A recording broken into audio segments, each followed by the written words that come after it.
um, it's a pain, right? It's very painful. Do you have an account? How many times per day we get asked this question? Right now, and possibly even using traditional Web3 solution, the user experience is extremely fragmented and just not what it should be. Cost. So managing data, storing data is a very costly operation, especially when it comes to security. Managing a whole country's national ID in a centralized manner will produce an amount of bureaucracy, an amount of cost that is just not scalable. All right, what's next? Internet identity. Internet identity is an innovative solution. It's built on the internet computer blockchain and leverages on chain key cryptography. Basically, as you've seen before, it allows users to authenticate themselves securely without traditional credentials like email or passwords. About the internet computer. The internet computer blockchain is a very powerful layer 1 blockchain. It's a global decentralized computing platform that allows 100% of all online services to run directly from the blockchain and so become completely decentralized. You can basically build tamper-proof and unstoppable Web3 apps of any sort on the internet computer. So there's 3 major things I'd like to highlight about the internet computer blockchain. An excellent web experience, often not distinguishable from Web 2. Real decentralization, thanks to a sovereign network of nodes, which operates in different geography. And statefulness. Who knows what statefulness means? No one? Means that on the internet computer, the blockchain maintains a record of the current state, including balancing, data, identity information, and not only the ledger, as it happens usually when we talk about blockchains and layer 1 and so on and so forth. 3 things related to tech. Smart contracts on the internet computer are extremely powerful and execute directly on web browsers. Great interoperability, Web 2, Web 3, so no oracles needed. And advanced cryptography. This is very important related to internet identity because the internet computer can authenticate and sign basically anything with one single key. And that makes it extremely interoperable, both with the blockchain and Web 2 solution. Let's have a look at the journey. There's 4 key concepts that makes the internet identity unique. A device, an anchor, a passkey, and the internet computer master key. So now, the internet identity is used on hundreds of apps on the internet computer. We use a number that we call anchor as an identifier. As you've seen before, this number is very easily acquirable and works as digital identity. Why is it called anchor? It's called anchor because it anchors your identity to your devices. This is really revolutionary. Devices should have, ideally, a biometric method of authentication, but even, HSM, YubiKeys, and etc., and so on and so forth. So very interoperable also across multiple devices. How does it work? So internet identity works on something called passkey, which is a pair of keys, public keys, and single keys. This is another revolutionary feature of this identity system. So while the public key is stored on the internet computer, the private key is actually kept very secret inside the device. So why is it extremely secure? Because not even the users, they know what their private keys are.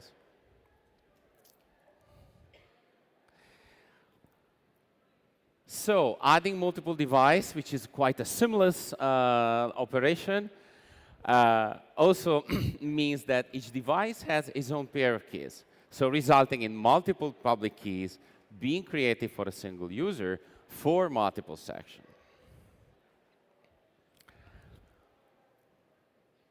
So, about traceability. One of the problems is related to privacy is the traceability of user.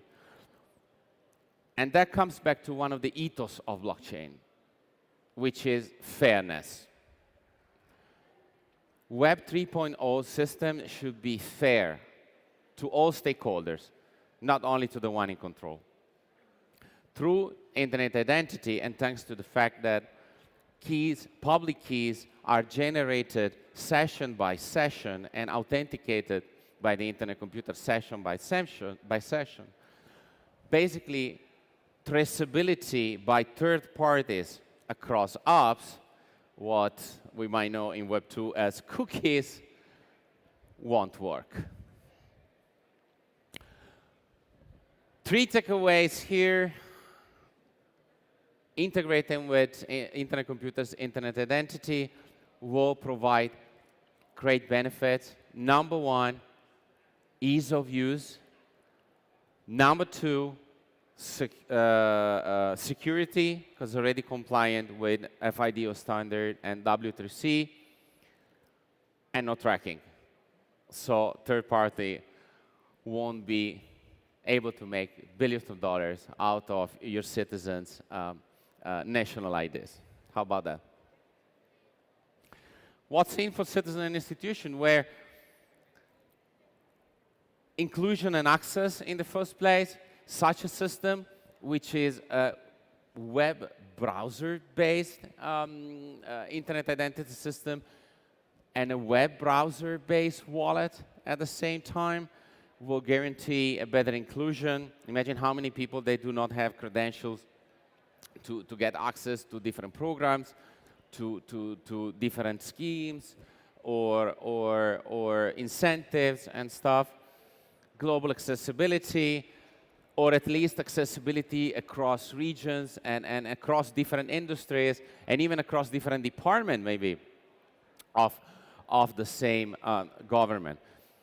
Trust and transparency thanks to blockchain technology, yet guaranteeing a great degree of privacy, and efficiency and cost saving. You can't tamper with smart contracts on the internet computer. So that will save a great deal of bureaucracy and cost associated to maintaining this whole infrastructure. In one word, boundless. Imagine a solution that can be integrated to verify credential of Web 2, such as proving that you are of a certain age, or eligible for a certain program, or for a certain region, without having to share your whole data. Interact with Web3 apps and functionality. So adding to, let's say, a passport or a digital ID mechanism, all the best Web3 functionalities and interoperable across possibly every blockchain and every standard. Humanity proof. In the future, this could also be a method of proving that you're a human in a world where AI is becoming more and more similar to us, and then can be brought even further, becoming a substitute for KYC system and so on and so forth. Well, of course, this is courtesy of something called zero knowledge, which is a technology that allows all that. Who cares about environment? I do, and we do.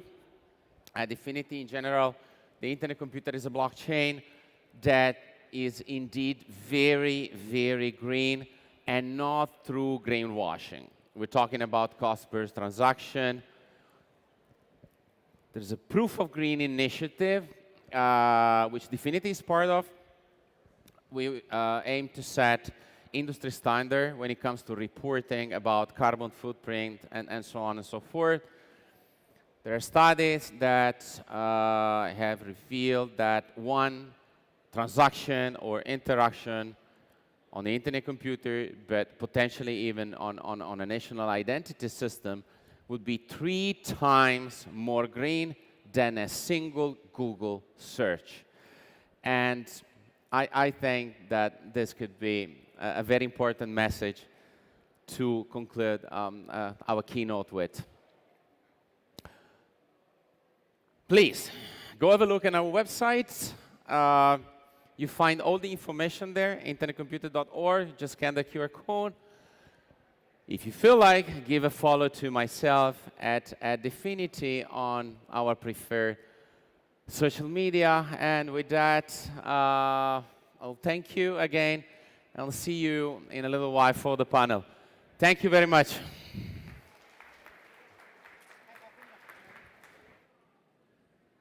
Thank you very much, Emilio, just now. So we get to learn more about the national identity.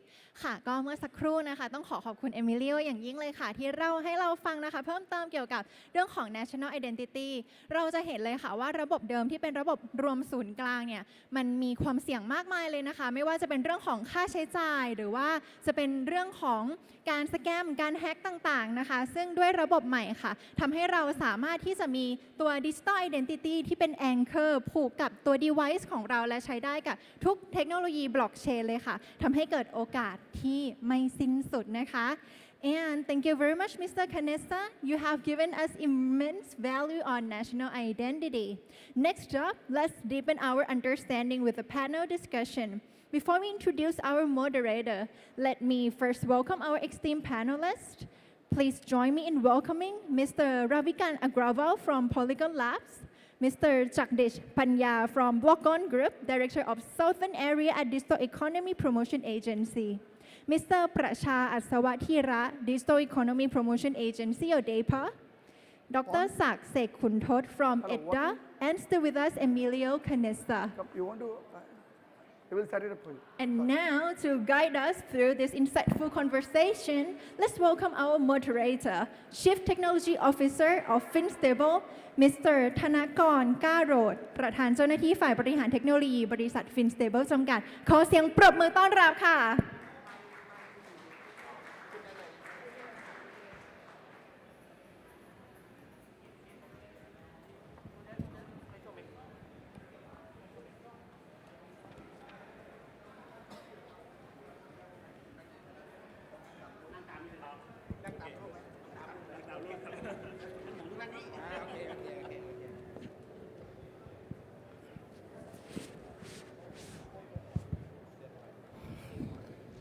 All right.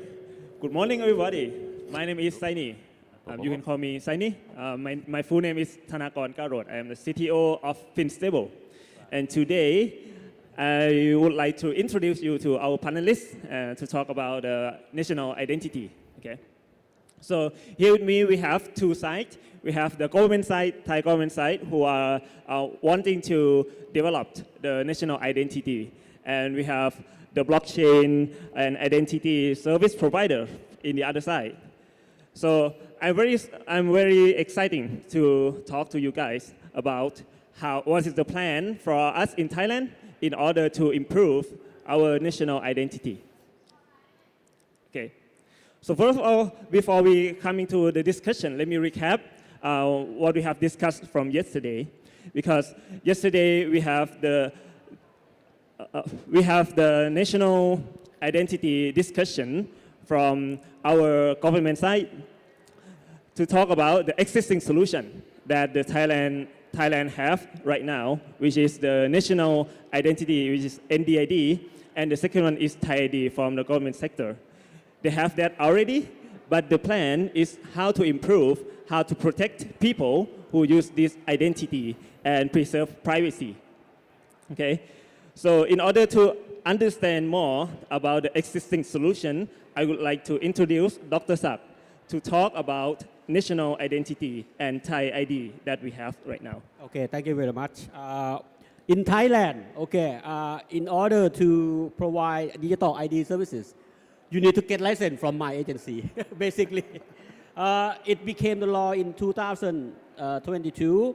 The law is called a royal decree on the supervision of regulated digital identification, authentication, and verification service business. So basically, since last year, anyone who wants to provide digital ID service need to get license from my agency. And in order to drive digital ID adoption in Thailand, my agency also proposed to the government last year as well. We call it the Digital ID Framework Phase 1. So in this framework, it means that we want relevant government agency to do certain things in order to increase the adoption of digital ID for Thailand. For example, we asked the Ministry of Interior, who actually issue national ID for every person in Thailand, to provide verification services to anyone who wants to, use their database to verify Thai people in order to provide digital ID services. But it took a little bit, because the government agency needs to prepare, many kind of things. But this year, they're going to provide these services to anyone. I mean, by means of anyone, it means both from the private and the public sector. You can connect to the Ministry of Interior database to use, for example, I want to, verify myself. You could, connect to this Ministry of Interior database to verify my face. We call it face verification service. So by doing this, it means that we want anyone who are interested in, doing digital service, ID services in Thailand, can use the database from the government agency. So this is one of the things that why we want to increase the adoption of digital ID for Thailand. Okay. Now, so far, before this law became effective last year, we actually allow one company to, try out the digital ID services. This initiative was driven by the fact that, in Thailand, we had this prompt pay initiative. It means that, the e-payment system run by the Bank of Thailand. But in order to allow Thai people to do, to open account online without having to go to the bank, they need digital ID services. So we try out with a national NDID, which is a private company. Basically, this company, connect all the banks and allow customer of the bank to exchange their ID and data in order to allow any banks to open account for their customer without having to, to do the physical verification. It was okay, because but the Bank of Thailand was very, very careful because we never done this before. Until last year we have the law. So it's like, okay, it's feasible now. If you want to do digital service, ID service in Thailand, now we have the law, we have the providers, but it doesn't mean others can, come, to provide this kind of service. So basically, if you want to start digital ID service in Thailand, you have to get a license from my agency. And this is what Taiwan is trying to do. But it doesn't mean that it has to be NDID or the Ministry of Interior. Anyone who have technology, for example, use blockchain to provide this kind of service, you can also do that as well. Okay, that's it for now. Okay. Thank you very much, Dr. Sa. So basically, we already know that this is the policy that the Thai government want to drive further. So we have the NDID from the private sector, and it is being governed by the government from the standard and policy that coming in recently, right? And then we have the Thai ID from the government sector, who is really developed it by themselves.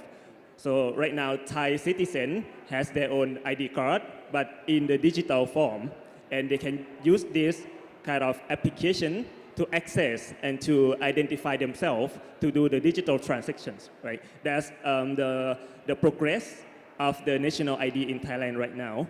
So the next question from now is the adoption rate. I think Kun Prasha can share with us more about the adoption rate of the national ID usage, because he is his focus right now is focusing on the smart city, which is to drive the technology to people.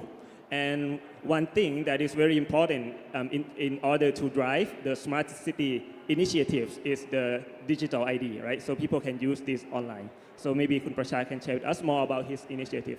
Okay, thank you. What I want to mention is about the smart city acceleration from the what Dr. Sachs mentioned before. That's right now the central government of Thailand start to have the Thai digital ID and also NDID by the banks. So when we implement the smart city service, that will dealing with the local government, for example, municipality or the public sector that's working on the local government. I think what I found from my experience is that's kind of risky because of you have to handle many of the personal data, both of Thai citizen and also the tourist citizen. So that means that if we have the things that we able to do the authentication or identity, and we can able to share that service to the local service to implement the smart city, that's kind of we can like accelerate the speed of to implement the smart city service. For example, right now in Phuket we have the project called Phuket Health Sandbox. That is the idea that the main hospital now is very congested, right? So we try to have the digital health post on the community, the local community. That means that the patient that have like kind of diabetes or you want to do the telemedicine, they're able to access the digital health post. This kind of service needs the authentication and have to secure the data because it's kind of very risky personal data in terms of healthcare. So if we able to linking between the identity from the central government and also expand to the local smart city service, it's able to accelerate this. And this also includes of the service that link it with the payment.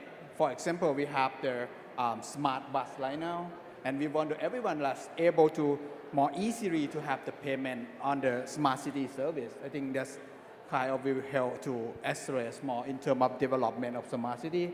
And this also right can be the opportunity of the startup that can like use this kind of platform and join with the government to develop.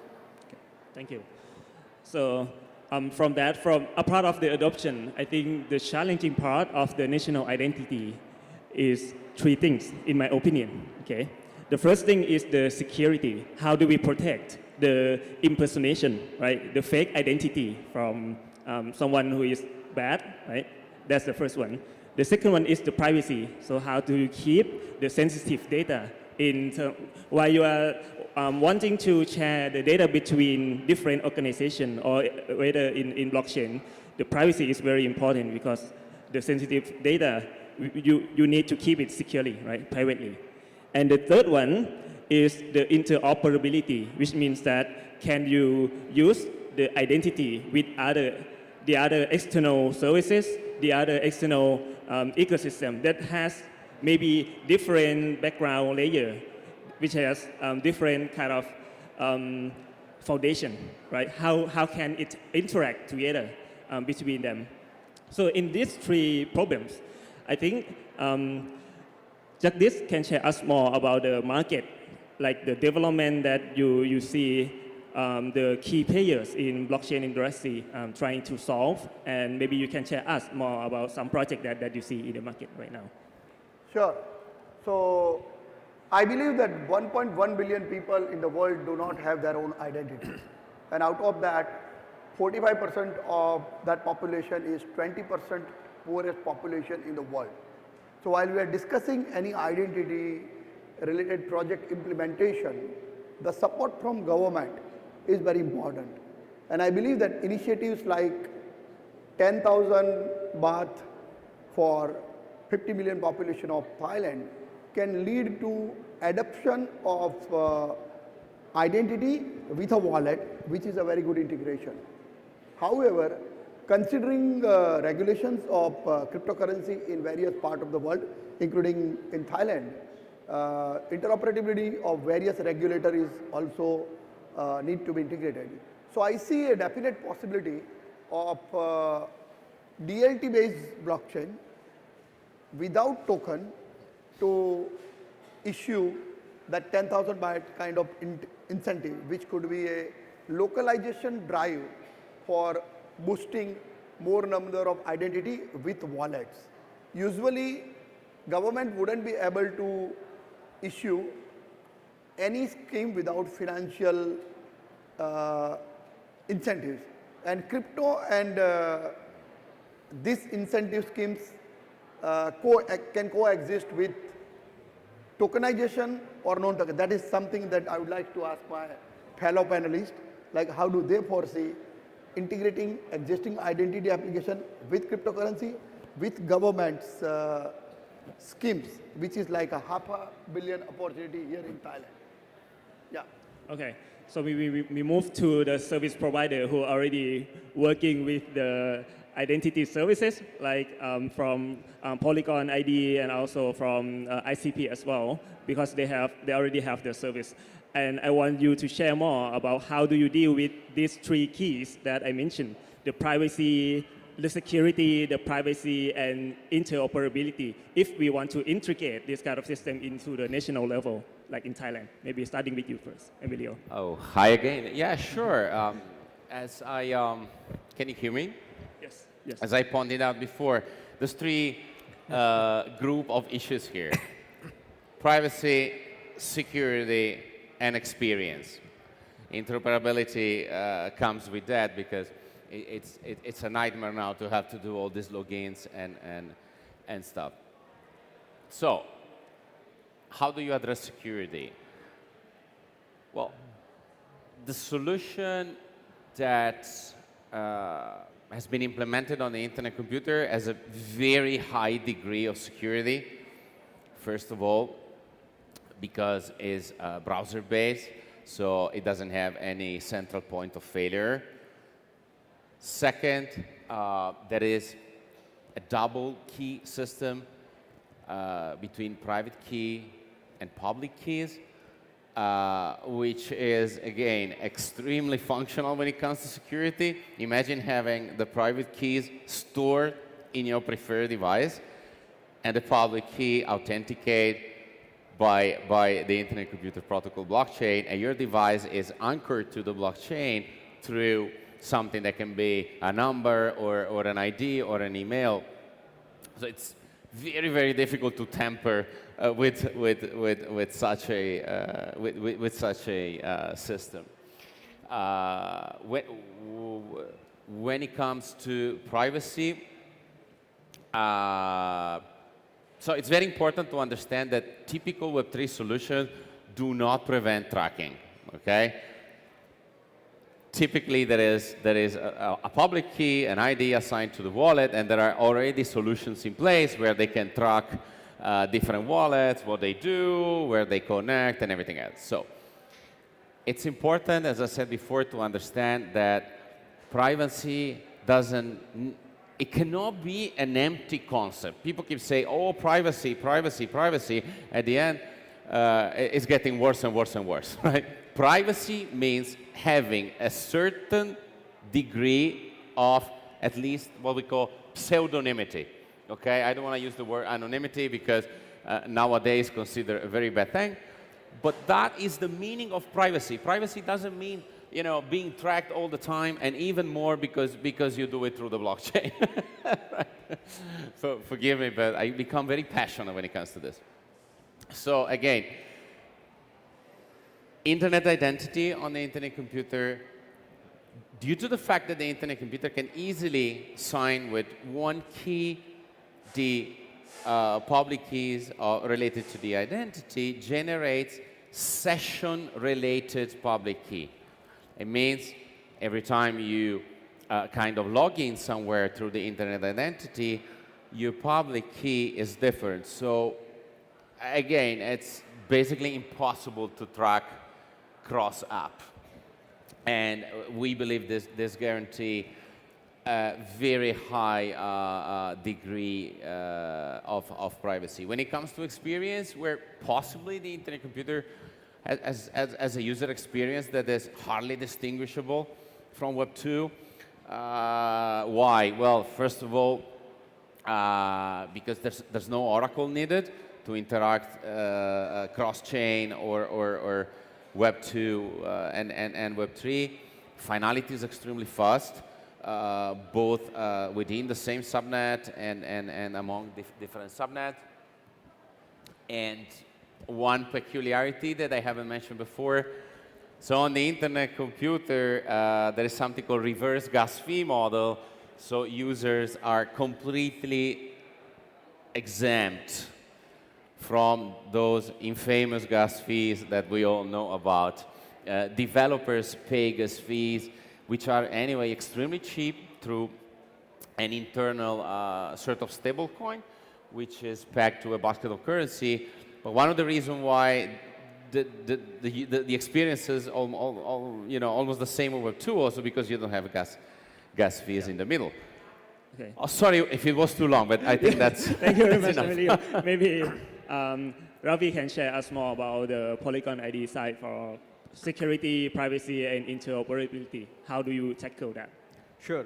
So I think when it comes to security, with the advent of any new technology, there has to be a measure that needs to be taken in terms of how we can make it easy for the users to adopt it, right? So security, in our view, start with the right amount of education and awareness. It could be as simple as how can we set up even a 2FA? How can we use the wallets to secure those IDs and store it in a way that we all wanted to go eventually.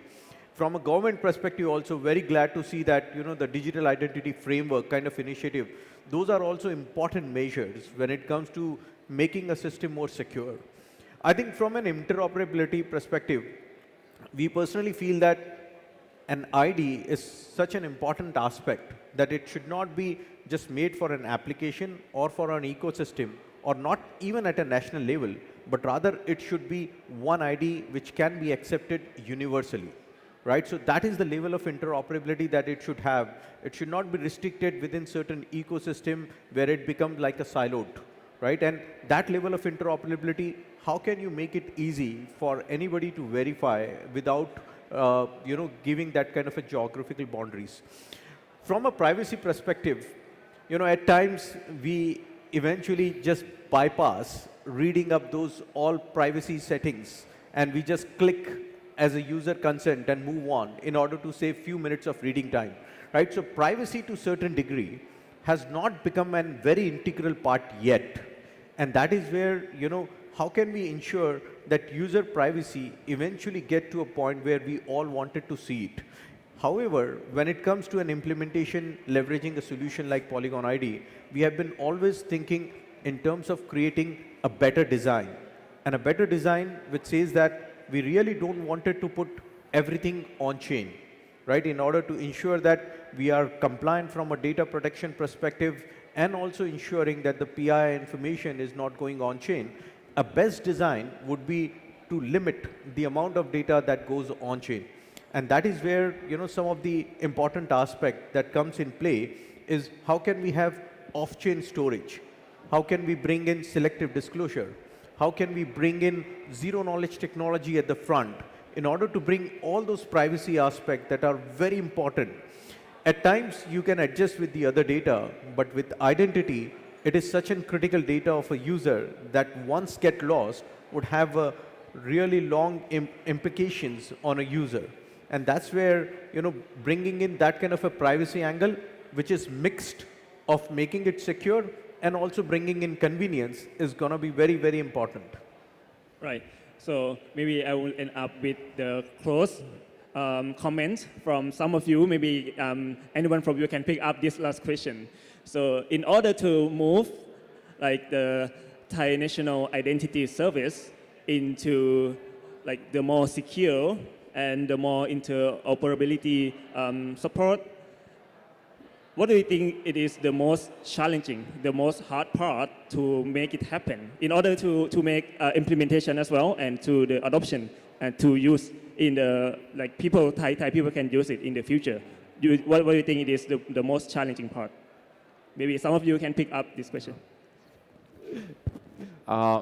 In terms of implementation, a very challenging thing, in my opinion, is the mutability and the ability to revoke the identity when it comes to use a hybrid Web 2, Web 3, or even Web 3 solution.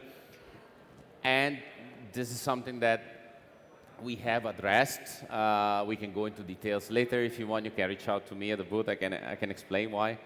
But you can't just, as I heard before, transform a passport into an NFT, and then you send this NFT into a wallet, and or a certain certificate. What happens if this person changes city?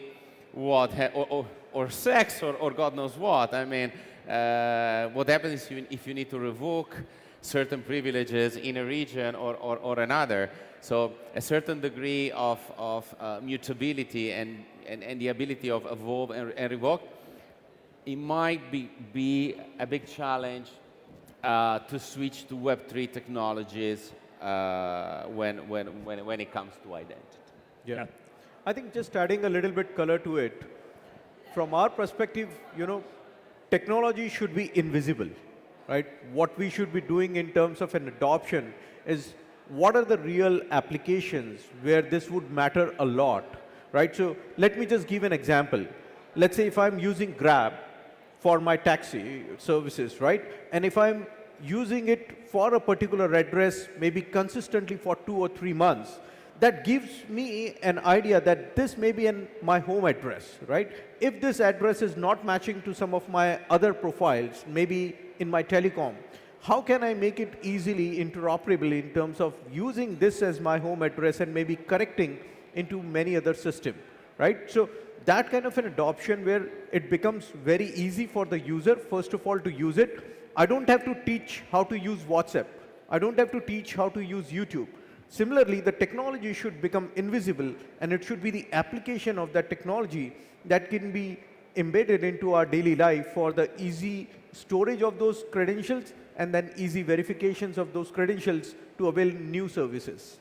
Yeah, I totally agree with what Ravi mentioned. So how do we, as a technology provider, how do we hide or make the technology behind to be invisible, but let the benefit reach into the people who use it? That will be the close of this discussion. And I would like to thank you very much for our panelists today, and it is very wonderful discussion together. Maybe we can have another discussion after this session. Thank you very much. Thanks, everyone.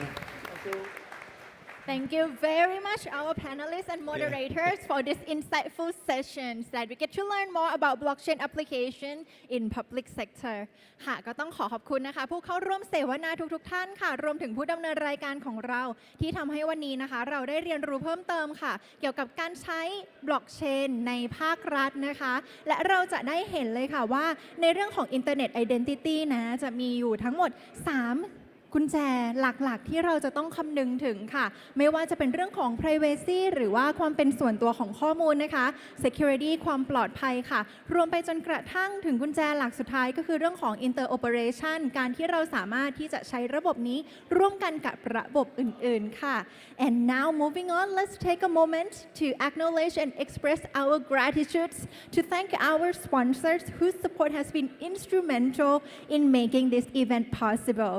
So a big thanks to Hashkey Group, Litecoin Foundation, Singularity Net, Wanxiang Blockchain Labs, EOS Network, Polygon, BNB Chain, Definity Foundation, Alita, BEVM, Dabong, DTC Group, Deep Brain Chain, Sinso Technology, Sinohope, Sabai Ecoverse, the Build 3G Group, SPX Pinnacle Markets, Tweet, Silica AI, Chain Up, World Blockchain Organization, 3DAO, Xbridge, Mile Green, XR Tech Thailand. So thank you so much all the sponsors ก็ต้องขอบคุณนะคะสปอนเซอร์ของเราทุกท่านค่ะที่ทำให้งานในวันนี้ของเราสามารถที่จะเกิดขึ้นได้นะคะ And our next session will focus on the vital intersection on blockchain and finance. Our next speaker, he is a trusted advisor and mentor on Web3 knowledge and innovative approach to drive E&F mission. and currently he is holding the position of a co-founder and chief communication officer at EOS Network Foundation. Let's put our hands together to welcome our next speaker, Mr. Zach Gall.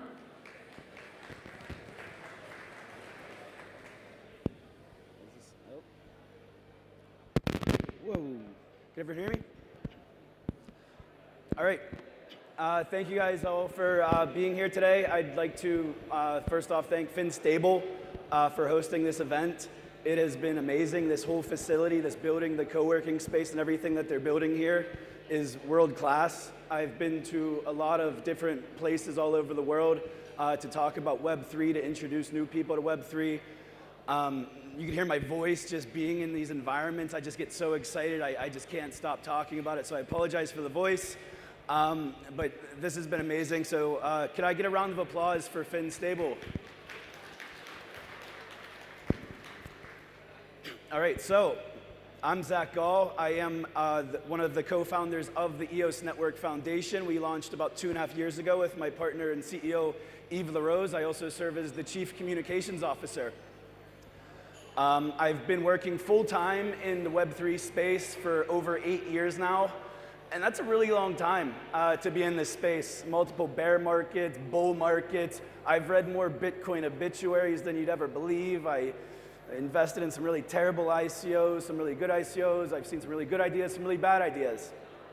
I've seen pretty much every trend that happened in this space, from NFTs to DeFi to GameFi. You name it, I've seen it. And I believe that the next trend that I'm really excited about, and the trend that's currently upon us, it's not really a new trend, but it's a trend that's trending up definitely, and that's tokenized finance. And really, if we think about it, it's really the tokenization of everything. So what is tokenized finance? Essentially, the definition of it is it's a blockchain-based token that digitally represents real-world assets. So the very first tokenized asset within this space, and that's why I say that this isn't really a new thing. The first tokenized asset, and you'll see it on the list of tangible currencies, is Tether. Tether was created in 2014 to serve a specific purpose of being a tokenized version of the US dollar on the blockchain. So the reason that tokenized finance is exciting and can really disrupt the traditional financial industry is because of the components of what is tokenized finance. So first of all, it's programmable, meaning if X, then Y. You could program anything into a digital currency. You could program anything into a digital asset of any kind. You could lend it, you could borrow it, you could trade it, you could collateralize it. You could really do, it's limitless. You could fractionalize assets. So you think of traditional stocks and bonds. A traditional stock, if I want to buy an Apple stock, I could only buy an Apple stock. 400, I don't even know what the price is today, a couple $100s for that Apple stock. On a lot of trading platforms now, if you work within that trading platform, you could buy a fractionalized stock. They'll let you do it. But as soon as you try to transfer that stock or that equity from one platform to another, it's no good. You can't do it. You cannot fractionalize many traditional assets. There's no interoperability to do so between different siloed, centralized entities. And lastly, they're asset agnostic. And what that means is you can tokenize anything. I have a list of some of the things you could tokenize: IP, trademarks, carbon credits, government bonds, collectibles. So that's what's really exciting right now. So I mentioned that the first tokenized asset, real world currency, was the US dollar with Tether.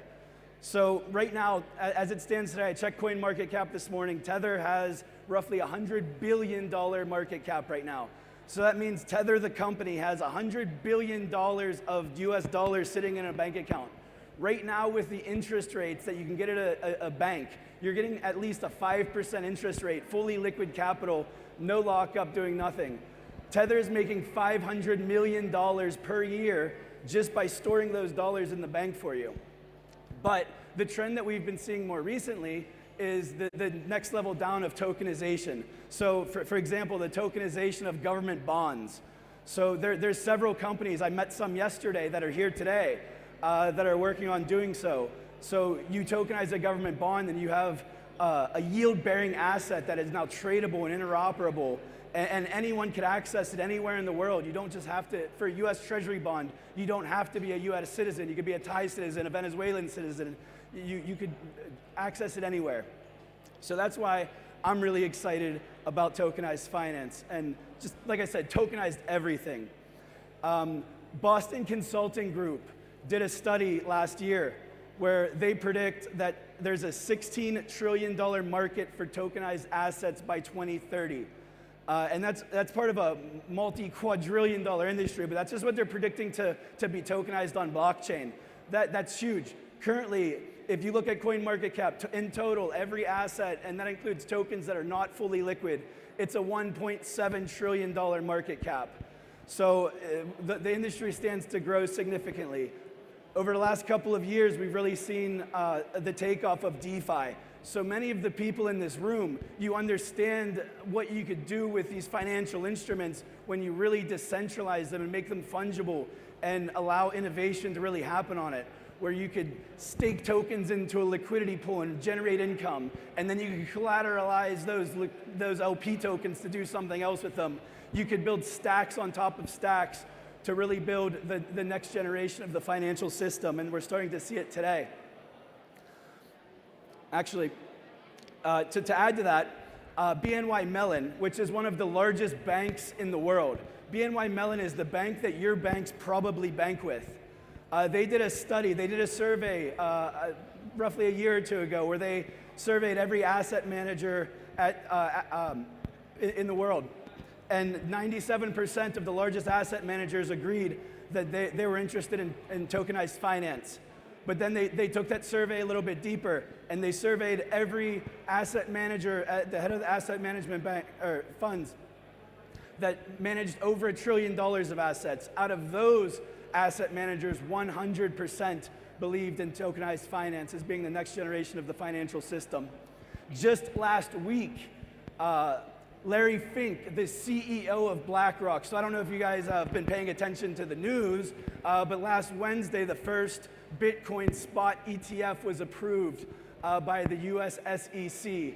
And a big part of the reason that happened is because BlackRock got involved. That was an 11-year battle against regulators in the US to get this financial instrument approved by the SEC. And BlackRock stepped in last July. And when they stepped in, things really, the momentum really picked up. And last week on the news, Larry Fink was quoted as saying that this is just the first step and that he sees the very next step. And this is the fund manager of a $10 trillion fund, one of the largest funds, if not the largest fund in the world, saying the next iteration is going to be the tokenization of finance, the tokenization of every bond, the tokenization of every equity. Everything's going to be tokenized, and that's coming from the leader of essentially the financial markets of the world.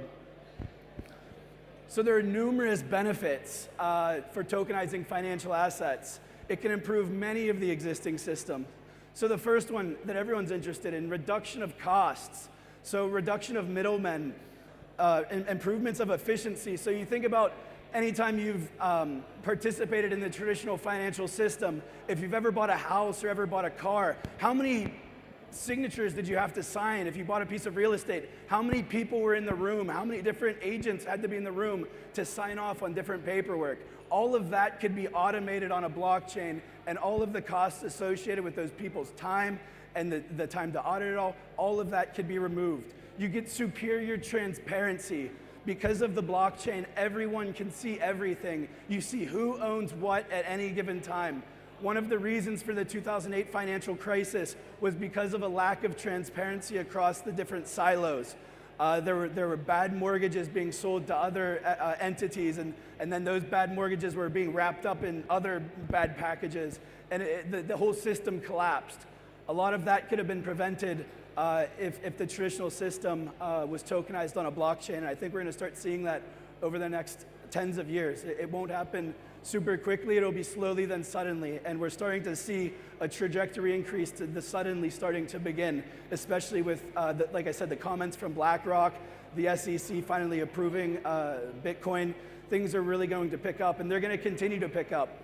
The approval of the ETF got a lot of attention on Bitcoin, but as far as I'm seeing in the mainstream media, you're not really seeing it like you're going to see it over the next 2 years or so. Like I've been in this industry long enough to see all of the different bears and bull cycles, and we're heading into the next bull. We have the halvening coming in April. It's going to bring a lot of eyes and attention into this industry, and we're going to have the opportunity to really, really disrupt the traditional systems because of all of the benefits of the tokenization of finance. That's not to say that there's not a lot of challenges, though. There's numerous challenges. So. Like Polygon ID was just up here talking about national sovereign ID. Identity is going to be a huge, huge barrier to overcoming the challenges. But out of all of the different challenges, I think one of the biggest challenges is actually from the regulators. Because ultimately, no matter how good the technology is, no matter how much it improves efficiencies, the regulators are going to have the final say. But we're starting to see a shift. It didn't happen easily in the United States, but we're starting to see a shift with regulators starting to take things more seriously. But you're also starting to see this other monumental shift. You're seeing it in Hong Kong with some of the tokenization of real estate that the government is actually leading because they see the value of the tokenization. When you start seeing the government leading the next wave of innovation, that's when you can move really quickly. And that's also what I'm seeing here in Thailand. The fact that the government is willing to step in and say, we can improve our systems by doing the digital currency, the national airdrop. The fact that the government is leading that initiative, I cannot speak highly enough to how important that is. Because whenever you have private industry pushing for these innovations, you got to scratch, claw, and fight, and educate, and re-educate, and re-educate to push things through. It took 11 years to get a Bitcoin ETF approved. That's 11 years too long. And in countries like Thailand and countries like Hong Kong and other parts of the world, you're going to see innovation happen a lot more quickly. So everyone here, all of the Thai people, you're at a huge advantage of being where you are at this point in time. And I'm really looking forward to see what the next steps are with the digital wallet and the digital airdropping currency. So how does EOS empower the financialization and the tokenization of finance? So we do it in several ways. So EOS is a foundational technology. The EOS Network Foundation, we are a technology company. We build a blockchain protocol. It's called the Antelope Protocol. You could build on top of the EOS network. The EOS network is our main public network. You could build on top of it directly. You could also fork our code. Our code is all open source. It's available to everyone. So I will shout out a project that's going to be speaking later today. I've seen their logo up here, and that's a project called Shintai. They've been working with FinStable for quite some time, and they've been building on top of our protocol for several years now, and they're blazing trails using the technology in ways that I never thought were possible.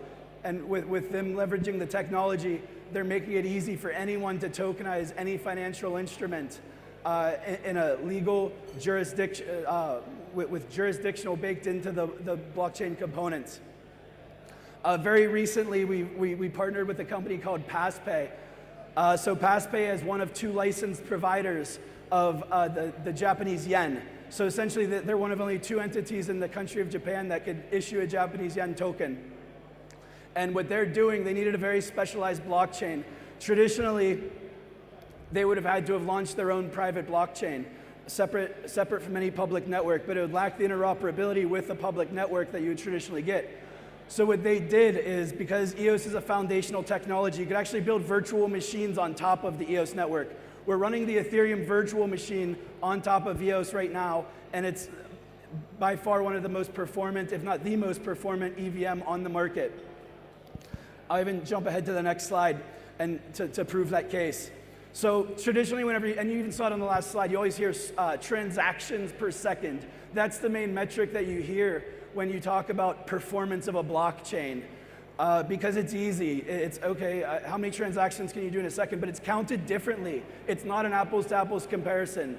So I'll call out Solana. There's probably other blockchains like this, but for example, they will call peer-to-peer messaging between their nodes as a transaction. Ethereum, EOS, Polygon, none of them count that as transactions. So it's like, what are you counting as a transaction? Now that EOS, so up until last year, EOS didn't have an Ethereum virtual machine. The market has moved towards EVMs. So EOS launched our own EVM. And now that we have an EVM, we're able to do an apples-to-apples comparison in performance across all of the other public EVMs. And we didn't have to do the research ourselves. Dragonfly Capital did the research for us. They were actually marketing Solana at the time, so this study came out a year and a half ago. So I apologize if any of these blockchains are on here and improved their performance since then. This data is from Dragonfly Capital. What they did was everyone has their own Uniswap fork or their own version of Uniswap. So because they're all running very similar code, they basically cannon shot as many transactions as they possibly could through the public networks. And it doesn't matter what the public network is advertising as their transactional throughput for TPS. They were all very minuscule, including EOS. EOS, we had 900 swaps per second, and even that is not performant enough to take on the financial system.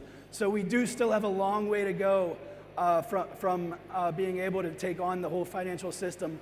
But the benefit is that we're going to do it with multiple chains. We're going to do it's not just going to be one blockchain to solve it. But to get back to my case study here, and I'll be as brief as I can on this, is PassPay. What they needed was a compliant blockchain solution. So they needed the KYC and the compliance baked in. What they wanted to do was they wanted to financialize, they wanted to tokenize the Japanese yen and basically build a payments network with direct banking integrations built into it, and they wanted to create a payments network. So essentially a blockchain Venmo or a WeChat Pay is essentially what they're working to build. And to do that, they wanted to make the user experience as excellent as possible. And if you think about the user experience with any gas-based blockchain, it doesn't make sense if you're trying to send USDT or a tokenized bot if you have to hold Ethereum or hold Polygon or hold EOS to be able to send your token back and forth, because then you have to have two tokens instead of one. So that was a very unique use case of what PassPay needed. So what they did was they deployed their own Ethereum virtual machine on EOS. It's currently on our testnet. It will be deployed to mainnet within the next couple of months. As far as I'm aware, and anyone could correct me if I'm wrong after this talk, but EOS will be the very first blockchain to be running multiple EVMs on top of it. And we're also in the early stages of building a Bitcoin virtual machine on top of it also. So that's the direction we're headed. And then we also have a carbon credits management system. So this is very early in the partnership, so I'm not as familiar with it as I probably should be.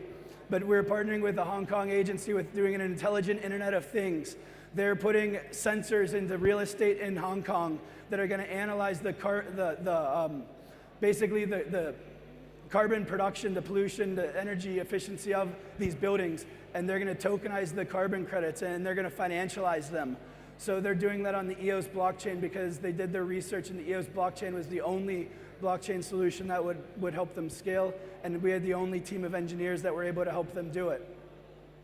So I just wanted to thank everyone for being in attendance today. I want to thank FinStable once again for just putting on such an incredible event. I want to thank everyone that I met yesterday and everyone that I'm going to meet today, because there's so many innovators here, so many interesting entrepreneurs, so many future hopefully celebrities that we're all going to hear about in the next couple of years. So thank you all once again. I'm Zach Gall. I'll be in that booth in the back corner. I traveled 30 hours to be here, and I couldn't be happier with my decision, and it has nothing to do with it being negative 20 degrees at home either. So thank you all very much. Thank you very much, Mr. Gall, for sharing your insights on the intersection of blockchain and finance. ค่ะก็ต้องขอบคุณมากๆเลยนะคะสำหรับมิสเตอร์กาวค่ะที่ทำให้เราได้เห็นถึงการทำงานค่ะของบล็อกเชนและด้านการเงินดีมากขึ้นกว่าเดิมนะคะเราจะได้เรียนรู้เลยค่ะว่าตัว Tokenized Finance นะคะเป็นสิ่งที่กำลังจะเติบโตขึ้นอย่างมากอย่างที่มิสเตอร์กาวได้บอกมาค่ะว่าจะเติบโตไปจนถึง16 ล้านล้านเหรียญสหรัฐในปี 2030 เนื่องจากว่ามีข้อดีต่างๆมากมายในการที่เราใช้ Tokenized Finance ค่ะไม่ว่าจะเป็นการลดค่าใช้จ่ายเพิ่มความโปร่งใสการเข้าถึงสภาพคล่องการเกิดนวัตกรรมรวมไปถึงทำให้ธุรกรรมต่างๆนะคะมีประสิทธิภาพมากยิ่งขึ้นกว่าเดิมด้วยค่ะ And up next we have the business development APAC lead at BNB Chain. She was the lead at KudoCoin Web3 Labs and contributing significantly to the evolution of blockchain technology, and also had worked with one of the biggest internet companies worldwide, Alibaba. And now she's ready. Let's put our hands together to welcome our next speaker, Miss Sarah Song.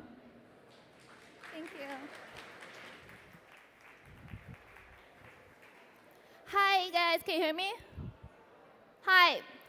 Thank you for the organizer to having me today. I'm Sarah, who is the from the BME BD team. I'm the head of APAC BD team here. So today I wanted to share the topic about changing finance by having BME technologies.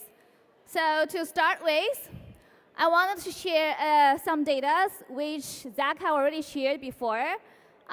You can see this is a table provided by CoinMarketCap.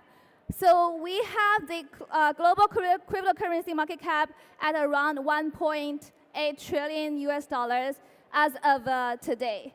And we can see that the dominance of Bitcoin is around 50%, which Bitcoin have already been ranked at the top 10 assets in all over the world. And inside of it, we can see that USDT, which is one of the biggest stable coin, and also which is one of the biggest real world assets, Chen has been captured around 6% of the whole global market cap on Chen. So which means that there's really a big potential for real world assets to move on Chen. So we can see there's another data that is being calculated or being shared by consulting companies like BCG and Rodenberger. And they are saying that by 2030, there's going to be, for example, BCG mentioned there's going to be 60 trillion US dollar tokenized asset by 2030, and there's going to be 10.9 trillion USD assets that's going to be tokenized on chain by 2030, which means that the whole market cap of the tokenized assets on chain will be growing bigger and bigger in the futures. So why do we think that this is really a trend in the futures?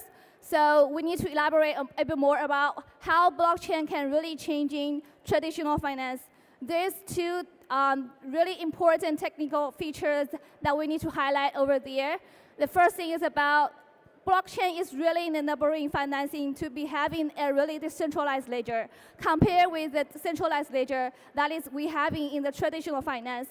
These technical features can really offer us a services that is having no middleman, and the retailers can really have their own self-control over their assets and their tokens in their own wallet and hold by their own private keys.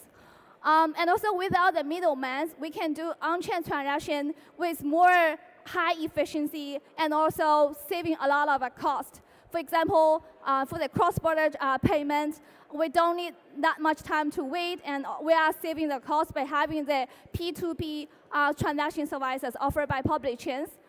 And another technical feature we wanted to highlight is here is about programmability.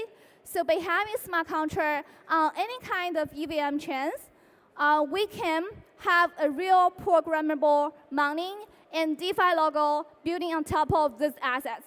So here is data that is being provided by DeFi Nama. So we can see that there is, as of today, the programmable mining locked on different chains, different public layer 1 or layer 2s, is around $68 billion. And the trading volume on that programmable money on chain is around 6.8 billion US dollars per day. So that is the existing market we already have now. So BNB chain is definitely one of the really key providers or players in this kind of like a decentralized finance landscape. So what is BNB chain and what we offer? From technically perspective, there is 3 key technology stacks that we have. The first one is BNB Smart Chain, which is a EVM-compatible blockchain that brings fast finality with high TPS and no gas fee. And another one is OPBNB, which is a layer 2 of BSA.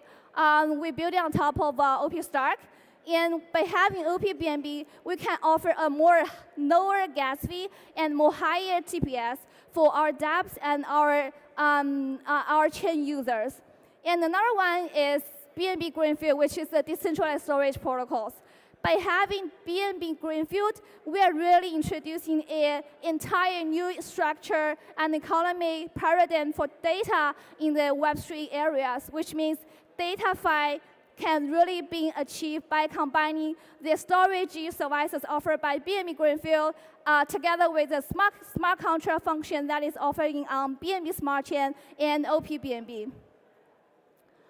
Some key numbers about our technology that I need to definitely highlight here, which can really elaborate that BNB Chain is a really ready solution that have already been able to offer infras for mass adoptions. So the first one I want to highlight is we have less than 7 seconds to confirm the transaction with fast finality on BSC, which is the layer 1. And the transaction cost per one OPBNB is lower than $0.001 per transaction now. And we do have the plan to lower it down to 10 times to $0.0001 US per one by end of this year. And the TPS OPBNB now is 4.5 key. And the TPS BSC, which is the layer 1, is 2.3K. So we do think at the asset layer, BSC will be really profitable and good and perfect for any kind of assets, including real-world assets, native crypto assets, to be the infras. And also for the OPBNB, it can be really suitable for the application that is requiring high frequency, high on-chain interactions. And we have, actually BAC have already successfully handled a daily transactions up to 32 million a day. That is a really incredible numbers that we have already achieved on BAC.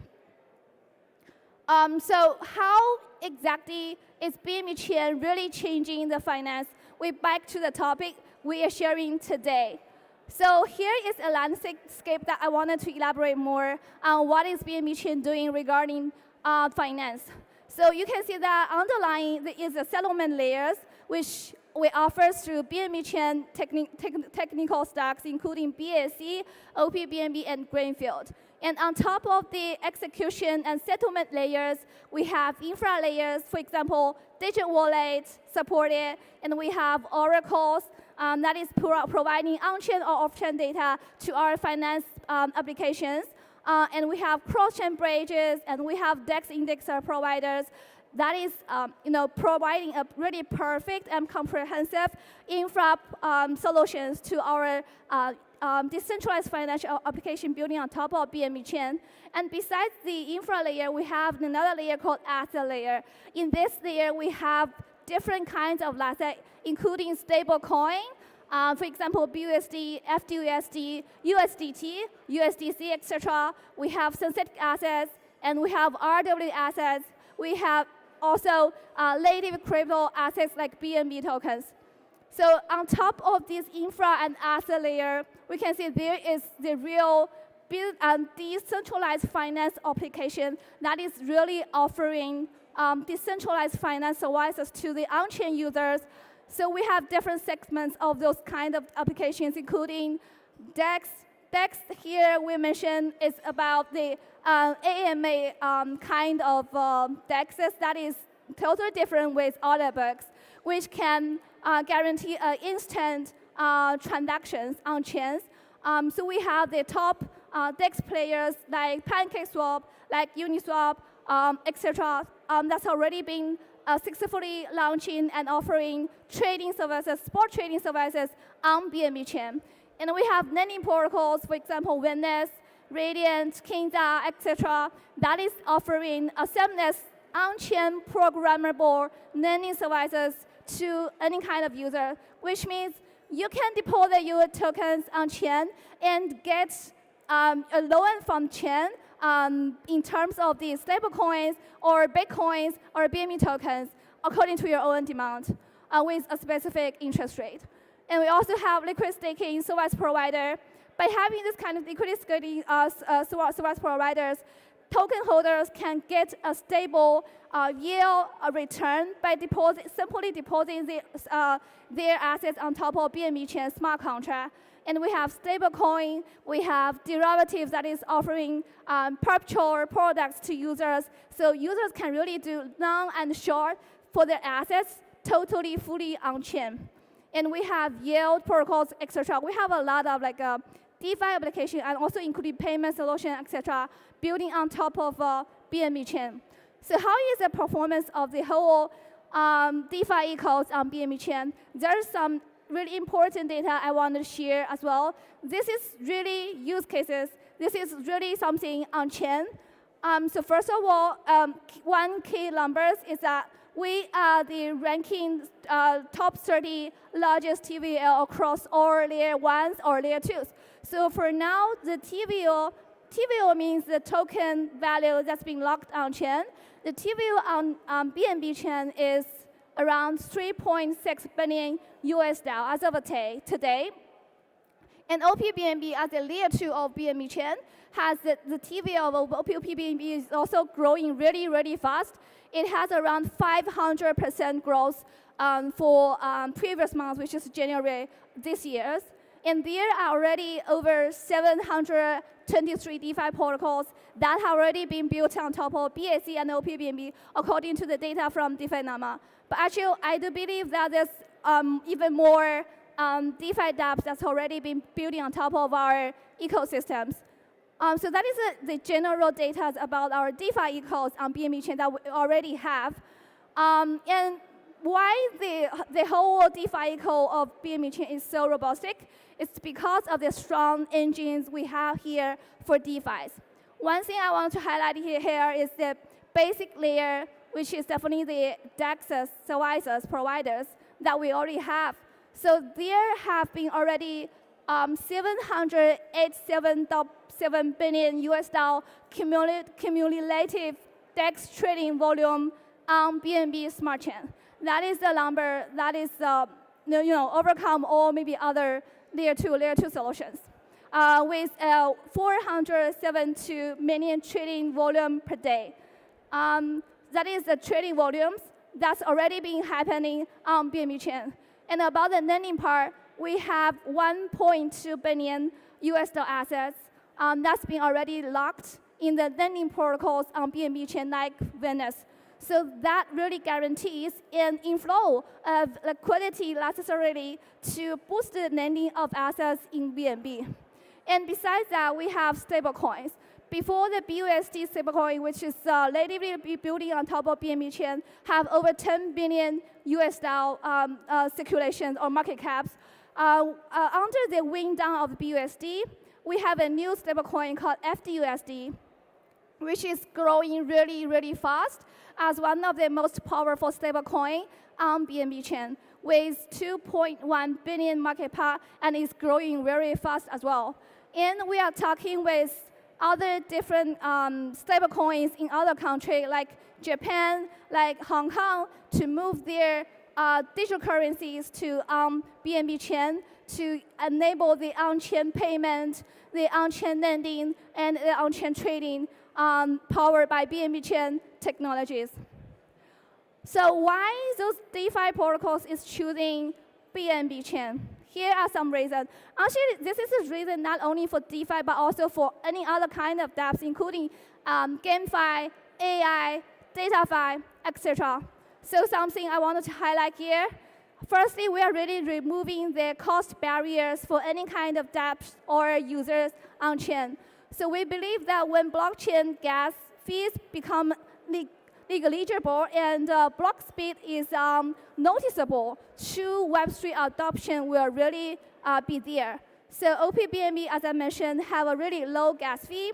And we have over 5 billion transactions have been processed on BAC at an affordable costs. And furthermore, we will get the cost on chain to be lowered down a lot in the future by having BNB green fee to be the data availability layers of BNB chain, including BAC and OPB in the futures. So that cost will be lowered down 10 times by having greenfield at the DA layers in the futures. And also about enhancing the performance.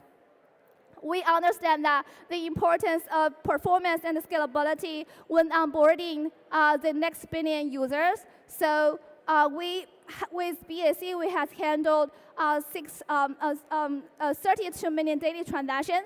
And on OPBNB, that number is more even incredible. Is we have already handled around 71 million transactions in a single day, which really demonstrate that our technology is able and ready to offer a mass adoption to users.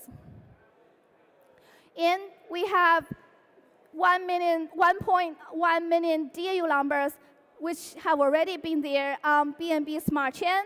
We haven't mentioned we have already achieved 1 million, another 1 million DAU numbers on OPBNB, which is a layer 2, which have just been launched on the mainnet for around 4 months. We are the largest Web3 community globally with a community 5 times the size of Ethereum. And 3.5 million daily active addresses on BAC achieved in December of last year. And we have over 400 million distinct addresses that is on BNB chain, which means we have over than 4 million unique users that is having their address, or we can say it's an ID on BNB chain. And we are making our chain to be more decentralized through different standard and community discussions to add more validators to our ecosystems in the future. And also we offer a lot of ecosystem support to developers, to projects, or to students in Thailand that we wanted to offer to them financially, some kind of financial support or other kind of additional resources that we have in the BNB Chain Eco, which including we have MVP program together with Binance Labs, which is actively finding early startup or entrepreneur to join our ecosystem. So today, if there's any student entrepreneur in Thailand, they wanted to build something on BNB chain, they wanted to utilize blockchain technology, they just please feel free to contact us to get more information about our incubation programs. We have DAU or TVO incentive programs as well. We also have builder grants that is actively supporting infra, public goods, as well as interest in dApp that is going to be built on top of BNB chain. Besides that, we have also offered a lot of other resources like Kickstart program, like mentorship programs. We have a technical team that is offering the technical support all the time through Discord and TG channels. And we have core marketing support together with a lot of projects and also in our communities, which will get our projects really benefit opportunities to get more exposures in the global market. So we do AMAs, we do global events, meetup, we do directly trade for projects to help them to success in the futures. So it's really a good opportunity to reach over 3.5 million community members by collaborating with BNB Chain. So that's basically all about my sharing today. I'm not just sharing the concept about how BNB Chain or how blockchain can change finance, but also I'm still sharing some really use cases or some real dApps or what is the developers really building in the blockchain spaces. By having this information shared here today, I hope that we can have more builders, more government agencies understand what is the blockchain changing the finance industry, but also by using blockchain, we can also change, for example, GameFi, AI, data, identity, payment, tourism, etc. We are really happy to be here today, and we're really looking forward to have more initiatives and cooperations in Thailand. Thank you again. That's all about my sharing today. Thank you very much, Ms. Song, for your wonderful speech on the changing finance.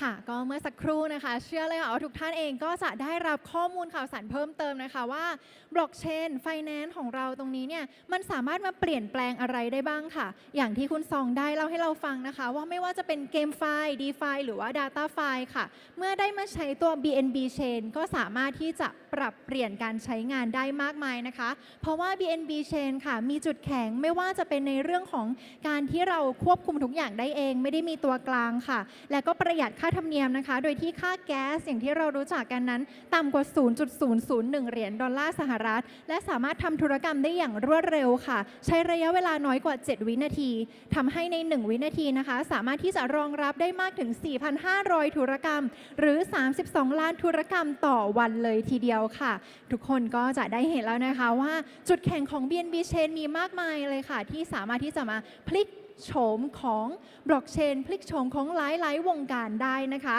และถัดไปเลยค่ะก็จะเป็นเซสชั่นของการอภิปรายค่ะ Now before we dive into our next panel discussion let me first welcome and introduce our panelists. We would like to welcome back Mr. Zach Gull and Ms. Sarah Song, our previous speakers. And joining us also Vice Chairman of Velo Lab, Mr. Tribodi Arunanonchai, and also the CEO of Pay.Cool Payment, Ms. Dora Tang. And let's engage in a dynamic discussion led by our moderator, Chief Executive Officer of Bitcoin Addict, คุณปฏิกร ตรีทัศายุทธนะคะขอเสียงปรบมือดังๆค่ะต้อนรับวิทยากรของเราด้วยค่ะ Now big round of applause to welcome our panelists and moderator.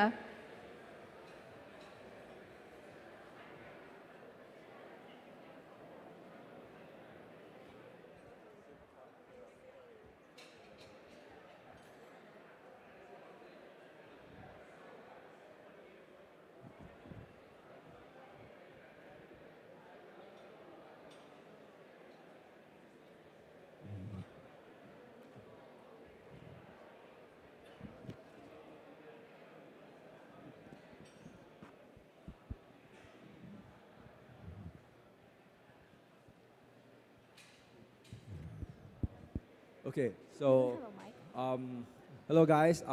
It's been an honor to be here at this conference, and yeah, here we'll be starting the one and only finance panel discussion. So just give a moment there. I think Zach is waiting for his preparation. All right, I think we are good to go. Let's start. I'll first start with the introduction, starting from Dora from on the next on my side. Okay, thanks everyone. I'm Dora Tang from Fab developer team, and also I'm the CEO of Pay.Cool, and I'm a part-time professor teaching blockchain technology at the business school of CSU. Thank you. Hello, hi. My name is Tribodi Arunanonchai. You can call me Beam. I'm a vice chairman of Velo, which is a decentralized liquidity and settlement network. I'm also the CEO of Linet, which is a licensed universal banking and payment network. Right, Sarah, you go next. Hi guys, I'm Sarah from BNB Chain BD team. I'm Zach Gall. I'm the co-founder and CCO of the EOS Network Foundation. All right, let's start now. So this will be the panel about how the blockchain would impact the economy of Thailand or the finance sectors of Thailand, and how we would use this knowledge to better understand it and utilize it into the Thai economies and banking sectors. So let's start. So first question, so how will blockchain impacts and help the economy of Thailand? Who want to take that first? Yeah, sure. I'm sorry. Okay.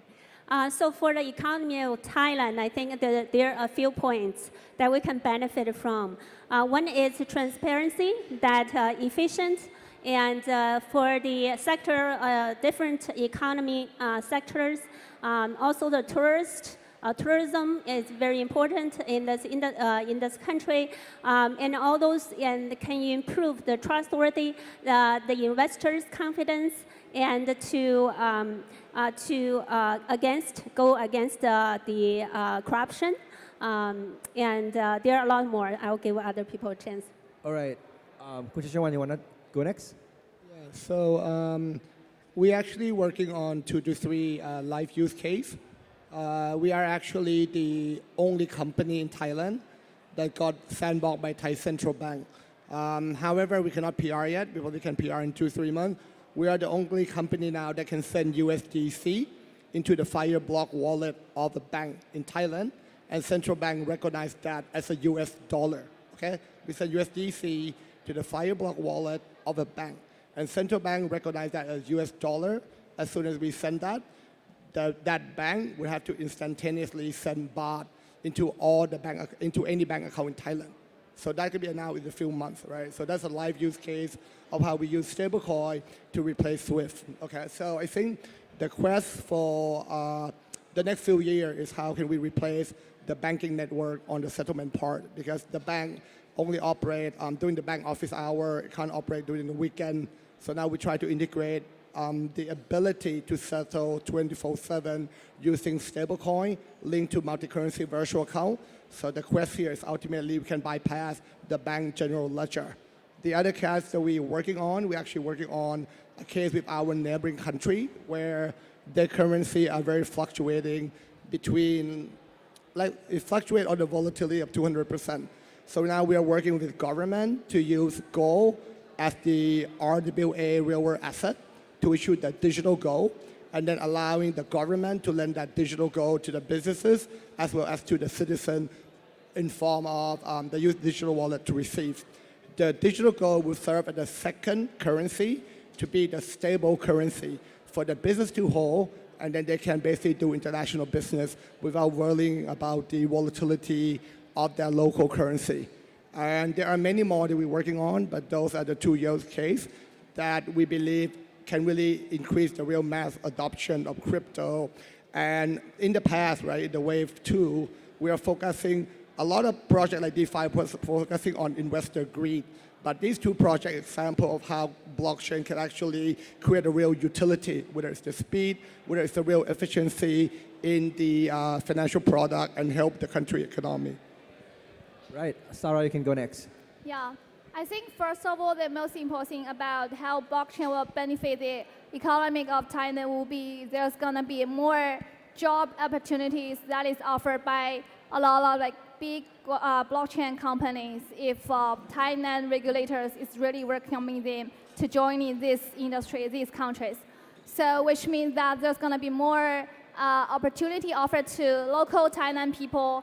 And also, there's going to be more digital normies working in blockchain industry that is willing to relocate to Thailand. More people and more job opportunities can definitely benefit a lot to the economy of Thailand. That is the first thing I wanted to highlight. And the second thing is definitely by having blockchain, you can have a more efficient and cost-saving financial system.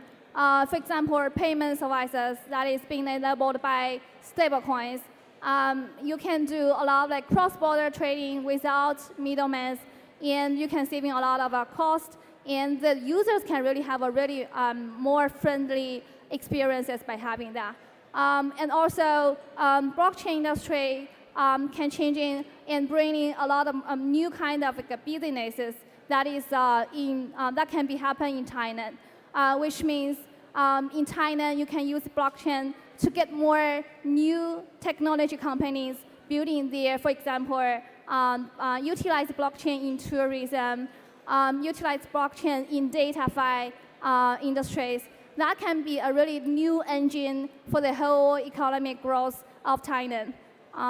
That's 3 points I want to share. All right, Zax.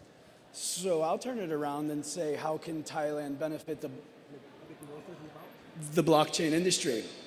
So if everything goes as planned and every citizen 16 or older in the country of Thailand has a digital currency wallet to receive the digital airdrop, I think that's going to be monumental for the blockchain industry because no one's ever done it before.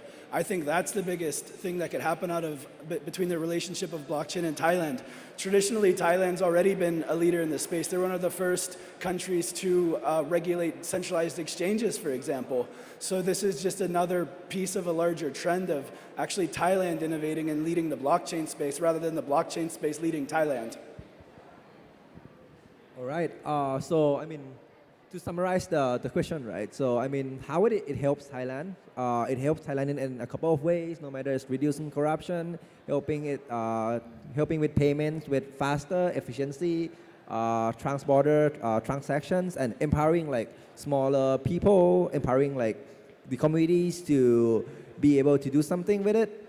And yep, that's how it's gonna help Thailand. So let's move on to the next question. So, I mean, for this question, you can feel free to use any example of your projects or anything that you feel that would be helpful. So it would be, what are the success previous deployment of blockchain or cryptocurrency in the other country that we can infer to? Who want to take it first? Sure. Or you want me to repeat the question again? Sure. So what are the previous success deployment of blockchain or cryptocurrency in the other country that we can refer to that could help Thailand? Okay, I can be the first. Sure. So as we all know that Dubai has been kind of like a hub of blockchain technologies and a hub of like sex in this whole world recently because of the regulations quite friendly to blockchain to cryptocurrencies. So we have a lot of like, giant companies that is being moving to Dubai. They are opening companies here. They are having relocated people to be theirs. They are offering the jobs to local people there, and they are really contributing the tax income of Dubai government there. That's definitely a success. And by having those expertise working in blockchain industry, they are really contributing to the real businesses in Dubai to see how we can really use blockchain to solve the real problems in the real world. That is one example. Another one is Thailand. It's Vietnam. Actually, we all know that Vietnam has a lot of like similar concept like YGG. So there's a lot of like guild associations that they are inviting people in theirs that maybe they don't have a regular job to earn monies, but they can play some, for example, games or do something on chain. Maybe they even don't know what is the meaning of it, but they can earn monies for themselves by simply doing a click or by simply doing according to the instructions that is being provided by agencies. That is really offering a specific income to local people in those countries. That's two examples I want to share. All right. Anyone want to add anything else? Sure. I would like to use the example of government of El Salvador. As you know, that El Salvador claimed that the BTC to be the legal tender, and which is, they are truly the pioneer, and also create the concept of a Bitcoin city, which is going to come true very soon. So as the development team of Fab Public Blockchain, over the last 2 years, that El Salvador government have been talking with a lot of public blockchain development team, or you can call other, everybody have special solutions. However, so over the couple of years compete, we have stand out, have just won a 1.5 billion contract. The reason is, I think for the government needs, it's very special. It's not only truly public blockchain that has to be really safe. You can't just have a rollover, rollback and all those. And the other thing is there are some control regulations and have to be touched, not only on the public blockchain, have to be on the consortium blockchain. So FAB system is truly a solution for the government, not only consider the regulation, the government's needs, and also, it's AML and the KYC, all those need to be implemented in the regulation sector. Because the public blockchain area that is as early, as young as 2009, that when the Bitcoin blockchain first launched. However, in the traditional financial industry, you can look over to 200 or 300 years. The regulation is very, very thorough. For example, in the United States, you know, the SEC, the OTC, the FINRA, and everybody can regulate the banks. However, for the young industry, that the regulation right now, you know, the law is kind of creating, growing. But for the country of El Salvador, and it has created its own law and created a license, which, you know, our company Paydaku is the first one got the license. So you have to have a license for wallet, for the payment system, for the security system, you know, for the exchanges. So those all needed to be licensed, and plus the personnel that work in this industry should have a qualification. That's for just my understanding, because not only Sarah, I might need to stop you here. We are like running about a bit of time. So, yeah. So cannot name the country because it's still cooking on the project, but basically that particular country tried to solve the tokenized asset. One of the issues with tokenizing asset is to prove that that asset is actually real, it's actually record off-chain. So what they did is it's a big custodian player partner with the state-owned bank, and what they did, they created a private chain that actually had that bank that hold the asset to be the validator of the private chain. And they also have the auditor and the number of asset management company to be the validator. So the way they do is able to bridge the off-chain to the on-chain for people to actually track the real-world asset on-chain. So that actually going to help with the future development of the tokenized asset. Right. Zach, you want to add on anything? Yeah, so I'll use the same example I used earlier in my talk, and talk about the territory of Hong Kong, and just how they're being so forward-thinking of creating or trying to create a clear regulatory framework. One of the biggest hindrances to this industry is working in a gray area, especially coming from the United States. If you don't know what the rules are and you only learn about the rules whenever your regulators regulate by enforcement rather than setting clear frameworks that you're allowed to work within, most people in this industry, we're not a bunch of cowboys. We want to work within the regulatory frameworks that the governments will provide to us. When the governments don't provide a clear regulatory framework to work within, then we find ourselves working in a gray area that we don't want to work in. So I think one of the biggest things to learn from is governments like Hong Kong, governments like Japan, who are working towards doing the best that they can, at least globally right now, at creating that clear regulatory framework. Right, quite an interesting answer. So no matter how it's about the AWAs, real asset, or the framework that the other government trying to push that we could refer to, or it's the program that could help with the sandbox or invitation of the builders into the country that helps even more further developments in that country. So, I mean, let me move on to the next question. Let me dig deep a bit about the finance and banking.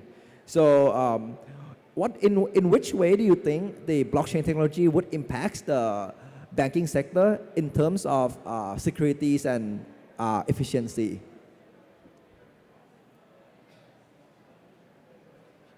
I mean, probably you want me to repeat again? So in what ways the blockchain technology or cryptocurrency would impact the banking sector in terms of security and efficiency? Did you hear it? I heard it. Oh, okay.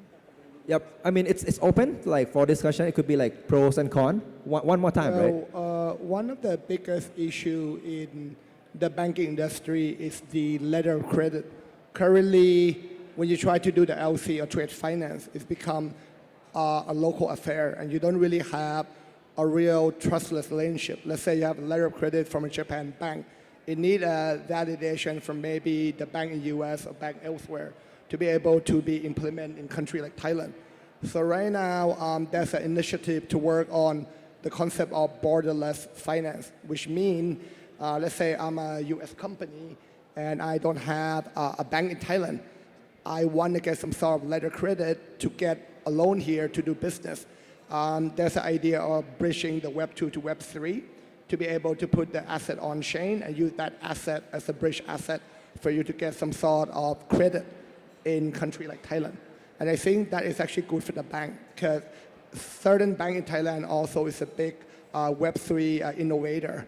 And they're actually working on project that they want to get approved by the central bank to be able to link the asset in the off-chain to be able to use it globally through the blockchain. Okay, anyone want to add on something? I think in terms of the efficiency that can be improved for bank systems would definitely be the decentralization offer a really instant settlement and peer-to-peer transactions, which can save a lot of intermediaries, time caused by the intermediaries or middlemen. That is one aspect. Another one you mentioned about securities. I think that's a two-way thing. For now, the security of your assets being truly controlled by centralized bank and centralized data, but by having blockchain, your assets, your data is being managed transparently on chain. So there's no one you should trust.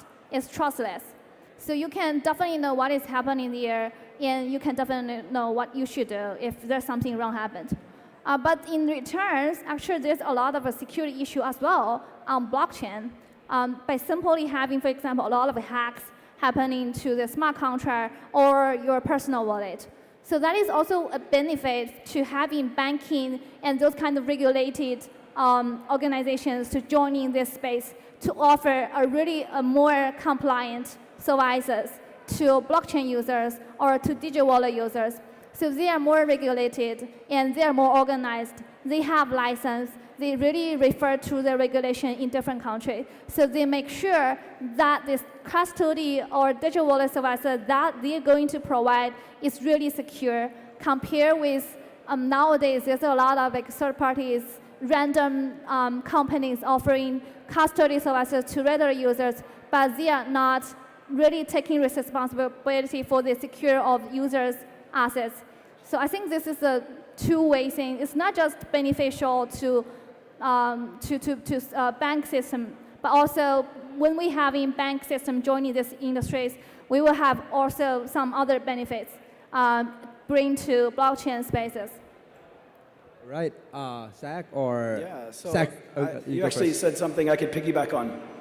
So a big part of having the national digital currency or having the banking industry really lean into a blockchain would be the requirement for a national ID system. So you mentioned hacks and exploits. Hacks and exploits have been one of the biggest black eyes to this industry and DeFi in particular within the industry because there's just constant exploits and different ways of stealing money or stealing private keys.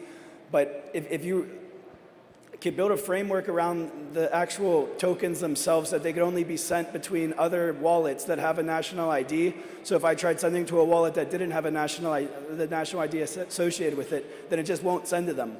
By limiting the transferability of where a token can go based on an identity, you really eliminate all opportunities for security exploits and theft because I could steal your private key and move your money, but where am I going to move it? I can only move it to other identified wallets. So the thief can never really get away because of the transparency that a blockchain provides.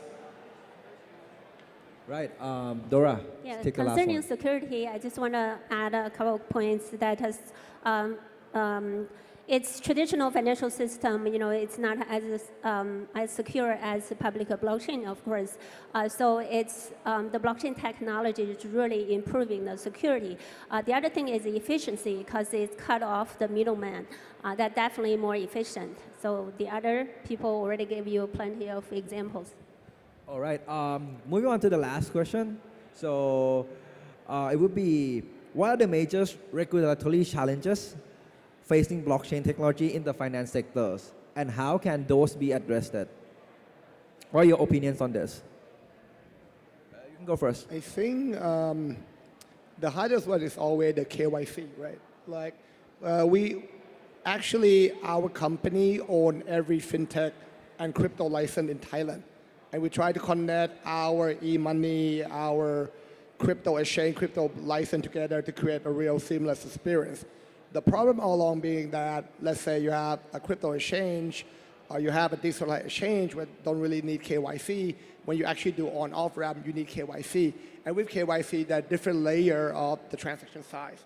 So the point of financial internet is disregard who you are, is disregard the size, is disregard like how big is the transaction, and you can seamlessly like transact at the same time. But with the KYC, it acts as a major, KYC is good to prevent bad transaction, but in a way it's a bottleneck to really achieve the utopia of the real financial internet in a way. All right. Dora? The future has to be the hybrid level model to solve the problem. So as you know, for a country, it's very important that to launch its project, if it's totally 100% uncontrollable, it's going to be a disaster. But it has to be secure. Secure is the number one issue. So the foundation chain has to be very, very solid and with high technology. And plus, it's a special solution on how to make the auditable, right, controllable. So that's the solution. That is hybrid model. Right. Zach, you want to take it? I keep having the hardest time hearing everything, even though I'm right next to the speaker. All right. And Sarah? I don't hear what's the question again? Sorry. Okay, so it is that what are the regulatory challenges that could be addressed to improve to help the finance sectors to develop in blockchain? Okay. So I think we just need more companies be really friendly to regulations and have a really clear regulation frameworks towards blockchains. And it's even better if governments in different countries can align with each other, kind of have a more standardized regulations, which will also lower down the barriers of blockchain and different regulated assets in different countries, which can really enable global financial ecosystems.